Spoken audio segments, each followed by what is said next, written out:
महाभारत की अनगिनत कहानियों में से एक ऐसी कहानी जो धर्म, संकट और एक अटूट रिश्ते के बारे में है। ये गाथा है राजा नल और रानी दमयंती की, और ये हमें सिखाती है कि असली ताकत मुश्किलों में ही परखी जाती है। जानते हैं, इन शब्दों के साथ इस कहानी की शुरुआत होती है। ये कहानी तब सुनाई गई थी जब युधिष्ठिर जुए में सब कुछ हार चुके थे। ये पंक्तियां हमें एक बहुत ही गहरी और भावनात्मक यात्रा के लिए तैयार करती हैं। तो चलिए इस गाथा में डूबते हैं। तो कहानी के केंद्र में हैं राजा नल और रानी दमयंती। ये सिर्फ एक राजा रानी नहीं थे, बल्कि अच्छाई और धर्म का एक जीता जागता उदाहरण थे। उनका पूरा जीवन ही धर्म के सिद्धांतों पर टिका था। अब जरा देखते हैं कि वो इतने खास क्यों थे। राजा नल, वेदों के महान ज्ञाता, सत्य और अपने वचनों पर अटल रहने वाले। वहीं रानी दमयंती, भक्ति और तपस्या की मूर्ति। उनकी अच्छाई और धर्म के प्रति निष्ठा इतनी जबरदस्त थी कि देवता भी उनका सम्मान करते थे। और सोचिए, दमयंती ने अपने स्वयंवर में देवताओं को छोड़कर इंसान के रूप में नल को चुना था। उनका रिश्ता सिर्फ प्रेम का नहीं, धर्म का भी था।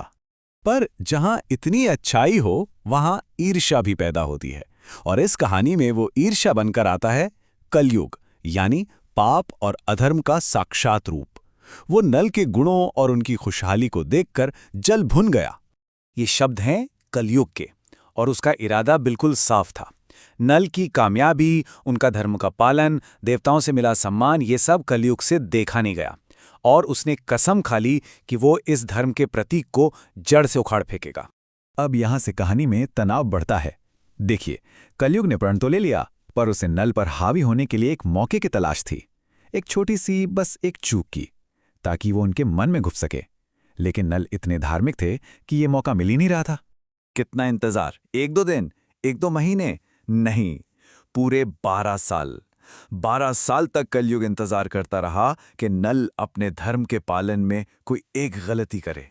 इससे अंदाजा लगाया जा सकता है कि नल का आचरण कितना इम्पेकेबल, कितना सदा हुआ था। और फिर 12 साल बाद वो पल आ ही गया। एक बहुत ही छोटी सी, मामूली सी लगने वाली भूल, शाम की पूजा से पहले पैर न धोना। शायद आम हालात में ये कोई बड़ी बात ना हो, लेकिन जब कलयुग जैसी ताकत मौके की तलाश में हो, तो धर्म की दीवार में एक छोटा सा छेद भी तबाही का दरवाजा बन जाता है। बस उसी एक पल में कलयुग ने नल की बुद्धि पर कब्जा कर लिया। जैसे ही कली ने नल के मन पर कब्जा किया, सब कुछ बहुत तेजी से बदलने लगा। वो राजा जो अपनी समझदारी और धर्म के लिए जाना जाता था, वो अपने ही भाई पुष्कर के साथ जुए के खेल में ऐसा डूबा कि उसे कुछ और दिखाई ही नहीं दिया। एक के बाद एक, पहले सारे गहने और सोना हारे, फिर रथ और कपड़े, और आखिर में अपना पूरा का पूरा राज्य दांव पर लगा दिया। और अंत में उनके पास शरीर पर पहने एक कपड़े के अलावा कुछ नहीं बचा। और जब सब कुछ लुट गया तो क्या बचा? अपमान और देश निकाला। नल और दमयंती को अपने ही राज्य से निकाल दिया गया, और यहां से जंगल में उनके कष्टों का सफर शुरू होता है। ये शब्द नल के मन की उलझन को दिखाते हैं। कलयुग के प्रभाव में होने के बावजूद दमयंती के लिए उनका प्यार खत्म नहीं हुआ था। उन्हें लग रहा था कि आगे उनकी किस्मत में भयानक दुख लिखे हैं, और वो दमयंती को उस दुख से बचाने के लिए उन्हें छोड़ने का एक बहुत ही दर्दनाक फैसला ले रहे थे। और फिर वो हुआ जो शायद इस कहानी का सबसे दर्दनाक पल है। रात में जब दमयंती सो रही थीं, नल ने उस एक ही कपड़े को, जिसे दोनों पहने हुए थे, बीच से आधा काटा और अपनी पत्नी को उस खतरनाक जंगल में अकेला छोड़कर चले गए। ये उनके पतन का सबसे निचला स्तर था। नल तो चले गए, अब कहानी का फोकस पूरी तरह से दमयंती पर आ जाता है। वो अकेली हैं एक भयानक जंगल में, और यहीं से उनकी अंदर की ताकत की असली परीक्षा शुरू होती है। जब दमयंती की आंख खुली और उन्होंने खुद को अकेला पाया, तो उनका दिल टूट गया। उनके मुंह से निकले ये शब्द उनके दुख और इस बात पर अविश्वास को दिखाते हैं कि उनके पति, जो उनके रक्षक थे, ऐसा कैसे कर सकते हैं। अब दमयंती का असली संघर्ष शुरू होता है, और ये लड़ाई 2 मोर्चों पे थी। बाहर की दुनिया में खतरनाक जानवर, एक विशाल अजगर और एक बुरी नीयत वाला शिकारी था। लेकिन इन सब खतरों के सामने उनकी जो अंदर की ताकत थी, यानी पति के प्रति उनका समर्पण, उनका अटूट विश्वास, वो एक मजबूत ढाल बनकर खड़ी हो गई। और उनकी ये अंदरूनी शक्ति कितनी मजबूत थी, इसका एक अद्भुत उदाहरण देखने को मिलता है। जब एक शिकारी ने उनकी पवित्रता को भंग करने की कोशिश की, तो दमयंती ने उसे कोई श्राप नहीं दिया, कुछ कहा तक नहीं। सिर्फ उनकी पवित्रता की शक्ति ही एक आग बनकर प्रकट हुई और उस शिकारी को जलाकर राख कर दिया। ये दिखाता है कि धर्म अपने आप में एक बहुत बड़ी शक्ति है। जंगल के इन खतरों से तो दमयंती बच गईं, पर उनकी यात्रा अभी खत्म नहीं हुई थी।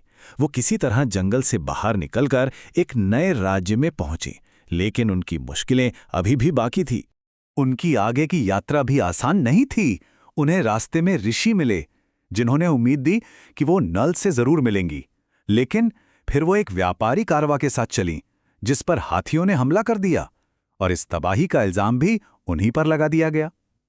उनकी हालत ऐसी थी कि लोग उन्हें पागल समझ रहे थे, पर उन्होंने हिम्मत नहीं हारी। लेकिन फिर चेदी राज्य की राजमाता की नज़र उन पर पड़ी और उन्होंने दमयंती के फटे कपड़ों और बिखरे बालों के पीछे की सच्चाई, उनका तेज और उनका शाही आचरण पहचान लिया। उन्होंने दमयंती को महल में पनाह दी, जहां दमयंती अपनी पहचान छिपाकर एक दासी बनकर रहने लगी। और ये बात हमें उन ऋषियों के आश्वासन पर वापस लाती है। यही इस कहानी का मूल मंत्र है। एक वादा है कि चाहे रास्ते में कितनी भी मुश्किलें क्यों ना आएं, जो धर्म के साथ खड़ा रहता है, धर्म अंत में उसकी रक्षा जरूर करता है। तो दमयंती को एक ठिकाना तो मिल गया है, लेकिन ये समझना जरूरी है कि कहानी यहां खत्म नहीं होती। धर्म का रास्ता सिर्फ एक परीक्षा के बाद खत्म नहीं हो जाता। ये एक लगातार चलने वाली यात्रा है, और ये हमें एक गहरे सवाल के साथ छोड़ जाती है कि धर्म के रास्ते पर चलने वालों को आखिर और कितनी अग्नि परीक्षाओं से गुजरना पड़ता है, और असली जीत का मतलब क्या होता है।